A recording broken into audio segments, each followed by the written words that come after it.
बीमिश bookworms के classroom में आप सबका स्वागत है।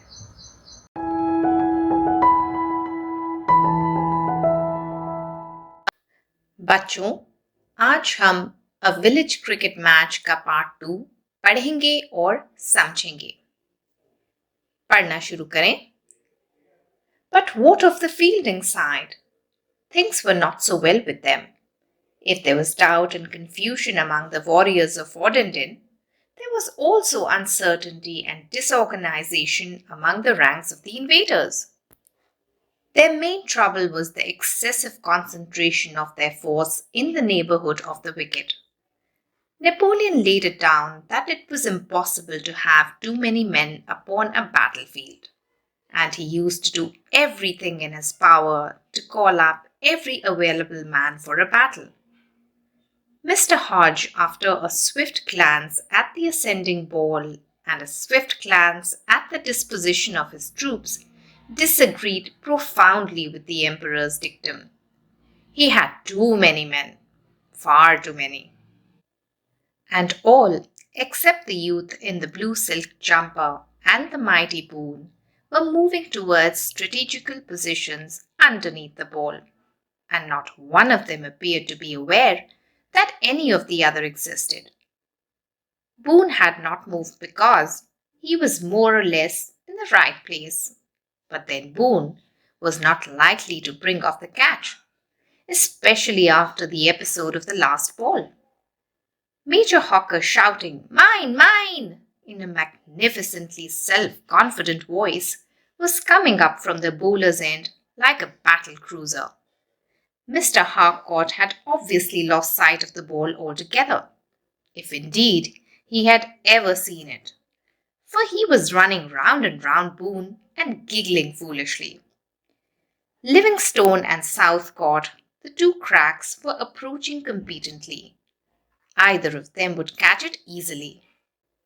Mr. Hodge had not only to choose between them, and coming to a swift decision, he yelled above the din, "Yours, Livingstone!" Southcourt, a disciplined cricketer, stopped dead. Then Mr. Hodge made a fatal mistake. He remembered Livingstone's two missed sitters, and he reversed his decision and roared, "Yours, Bobby!" Mr. Southcourt obediently started again, while Livingstone, who had not heard the second order, went straight on. Captain Hodge had restored the status quo. Invaders, attackers, swift, Tej, ascending, going up, disposition, arrangement, profoundly, extremely, very, dictum, order, mandate, battle cruiser is a kind of warship, din, shor sharaba, fatal, deadly, ghatak, sitter is a very easy catch, status quo, existing state. अगर batting side का बुरा हाल था तो fielding side का हाल उससे भी बुरा था. जैसे डिसऑर्गेनाइज्ड, पैनिकी और कंफ्यूज्ड बैटिंग साइड थी, वैसे ही फील्डिंग साइड भी घबराई, डरी और बहुत डाउटफुल थी. फील्डिंग साइड की मेन प्रॉब्लम थी कि वे कुछ जरूरत से ज्यादा ही घबराए हुए थे. रन बचाने के चक्कर में सभी विकेट के आसपास ही मंडरा रहे थे. नेपोलियन का ऐसा मानना था कि बैटलफील्ड पर जितने ज्यादा सोल्जर्स हों उतना ही अच्छा है. इसलिए युद्ध के दौरान जितने भी हट्टे कट्टे युवक होते उन सभी को वो बैटल के लिए बुला लेता. इंग्लैंड के कैप्टन मिस्टर हॉज ने जब फील्ड पर नजर घुमाई, अपने सिपाहियों पर वे कहां-कहां खड़े हैं उस पर ध्यान दिया और बॉल जो आसमान की बुलंदियों को छू रही थी उस पर गौर किया, तो उन्हें पक्का विश्वास हो गया कि नेपोलियन गलत था. फील्ड पर बहुत ज्यादा लोग थे और सभी बॉल की ओर बढ़ रहे थे। बस बून और वो ब्लू जंपर वाला युवक, वे दोनों बिल्कुल डिसइंटरेस्टेड थे।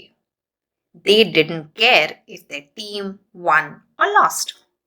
So they didn't move at all. दोनों अपनी अपनी जगह पर डटे रहे, वहां से हिले ही नहीं। जो फील्डर्स बॉल को कैच करने के लिए पोजीशन ले रहे थे, वे सभी इस बात से अनजान थे कि कोई और भी बॉल को कैच करने के लिए बढ़ा आ रहा है। बून बॉल के सबसे करीब था, पर पिछली बार बॉल ने जैसे उसे अटैक करके घायल किया था, उसके बाद वो कैच करने के लिए बिल्कुल इंटरेस्टेड नहीं था। उसने कैच पकड़ने में ज्यादा दिलचस्पी नहीं दिखाई। मेजर पूरे कॉन्फिडेंस से माइन माइन चिल्लाते हुए कैच पकड़ने के लिए भागते हुए आए, ऐसे जैसे कोई वॉरशिप युद्ध की तैयारी कर रही हो। मिस्टर हार्कॉट को अब बॉल दिखाई नहीं दे रही थी। शायद उन्हें पहले भी बॉल नहीं दिखाई दे रही थी, क्योंकि वो बून के चारों ओर चक्कर काट रहे थे और मंद मंद मुस्कुरा रहे थे, ऐसे जैसे उन्हें किसी ने कोई जोक सुनाया हो। लिविंगस्टोन और साउथकॉट भी बॉल पकड़ने के लिए आगे बढ़े आ रहे थे। दोनों ही अच्छे फील्डर्स थे और बॉल को आराम से पकड़ सकते थे। मिस्टर हॉज ने लिविंगस्टोन को कैच पकड़ने के लिए चुना और शोर होने के कारण जोर से शाउट करके लिविंगस्टोन को ऑर्डर दिया। Southcott was a good disciplined cricketer. उसने ऑर्डर सुना तो एकदम वहीं रुक गया। पर यहां मिस्टर हॉज ने एक डेडली भूल कर दी। उन्हें अचानक ये ख्याल आया कि लिविंगस्टोन ने 2 आसान कैचेस को ड्रॉप कर दिया था। सो ही चेंज्ड हिज माइंड। लिविंगस्टोन की जगह साउथकॉट को कैच पकड़ने के लिए कहा गया। साउथकॉट फिर बॉल पकड़ने के लिए दौड़ा। अब इतना शोर हो रहा था और ऊपर से इतना सारा कंफ्यूजन। बेचारे लिविंगस्टोन ने दूसरे ऑर्डर को सुना ही नहीं और वो भी कैच पकड़ने के लिए दौड़ता रहा। आगे पढ़ें। In the meantime, the professor of ballistics had made a lightning calculation of angles, velocities, density of the air, barometer readings, and temperatures, and had arrived at the conclusion that the critical point, the spot which ought to be marked in photographs with an X, was 1 yard to the northeast of Boone, and he proceeded to take up station here, colliding on the way with Donald and knocking him over. A moment later, Bobby Southcott came racing up and tripped over the recumbent Donald and was shot head first into the Abraham-like bosom of Boone.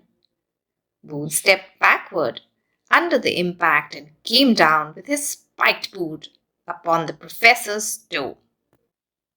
Almost simultaneously, the portly wicket-keeper, whose movements were a positive triumph of the spirit over the body, bucked the professor from behind. The learned man was thus neatly sandwiched between Tweedledum and Tweedledee, and the sandwich was instantly converted into a ragout by Livingstone, who made up for his lack of extra weight, for he was always in perfect training, by his extra momentum. And all the time Mr. Shakespeare Pollock hovered alertly upon the outskirts like a rugby scrum, half screaming American University cries in a piercingly high tenor voice. Ballistics, the science of motion of projectiles. Collide, टक्कर लगना. Recumbent, flat, लेटा हुआ. Portly, chubby, थोड़ा सा मोटा. Triumph, Jeet. Ragout is a dish made of meat and vegetables. Hover, suspended in air, ऊपर मंडराना. outskirts, area outside the city, in the periphery, scrum, disorderly crowd या भीड़, tenor, high, loud voice. Captain Hodge ने पूरी physics की पढ़ाई लगा दी ये calculate करने में कि बॉल कहाँ आकर लैंड होगी. Angles, velocity, density of air, हर चीज की मेंटल कैलकुलेशन कर ली गई. जैसे ट्रेजर मैप्स पर खजाने की लोकेशन को एक्स से मार्क किया जाता है, वैसे ही मेंटली ही मार्क द एरिया. अब वो उस लोकेशन की ओर बढ़ने लगे. कैप्टन हॉज का सारा ध्यान मेंटल कैलकुलेशंस पर था. So he didn't see where his fielders were. Obviously, गड़बड़ तो होनी ही थी. उनकी टक्कर वहां खड़े डोनाल्ड से हो गई और बेचारा नीचे गिर पड़ा.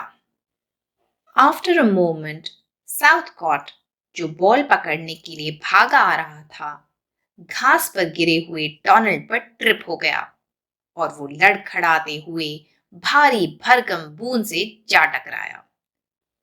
Poor Boone, he came under attack one more time.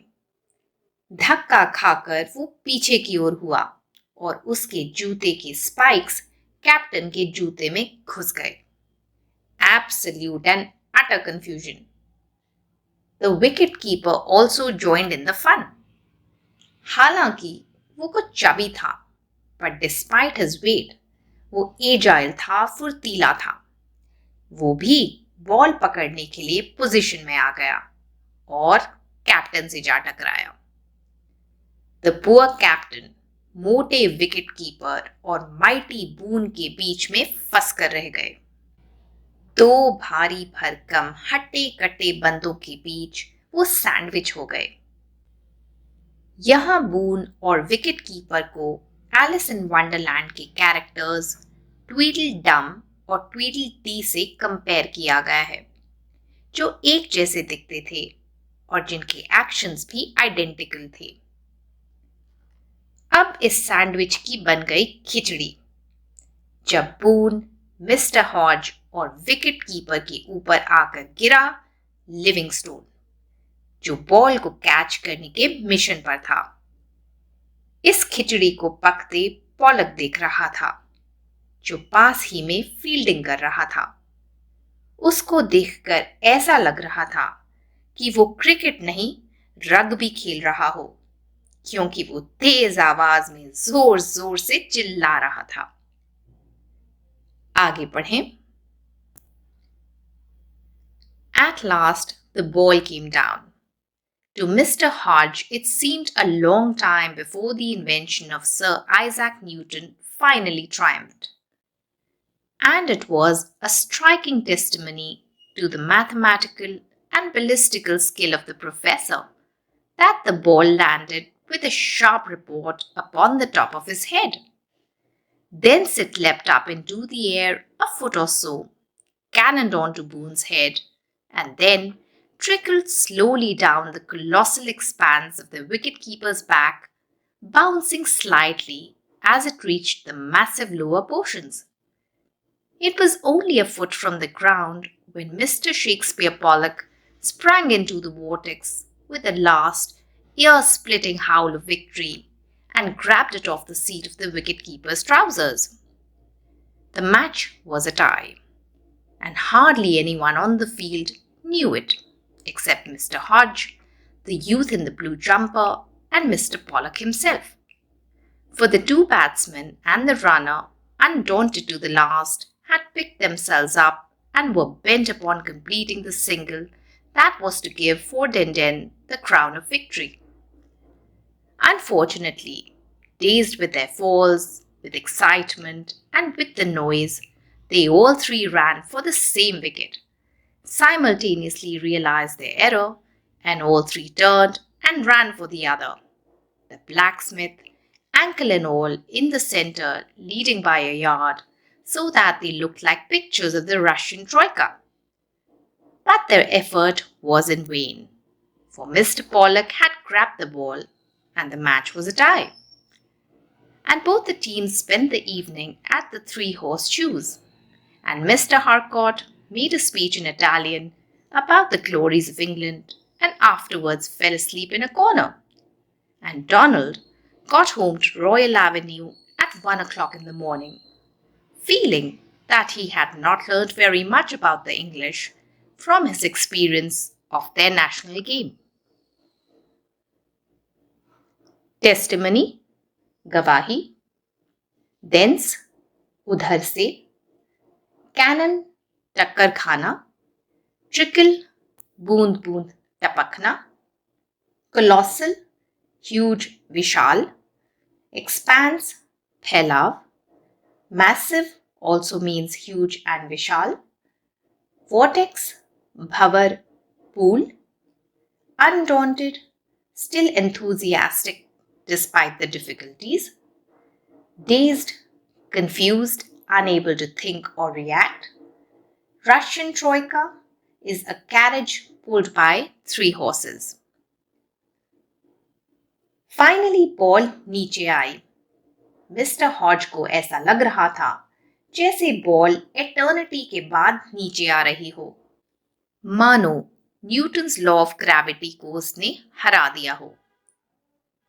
Mister हॉज की फिजिक्स की नॉलेज और कैलकुलेशंस वाकई कमाल की थीं, क्योंकि बॉल बिल्कुल वहीं लैंड हुई जहां उन्होंने मेंटली अपना एक्स बनाया था. बॉल सीधा उनके सिर पर लैंड हुई.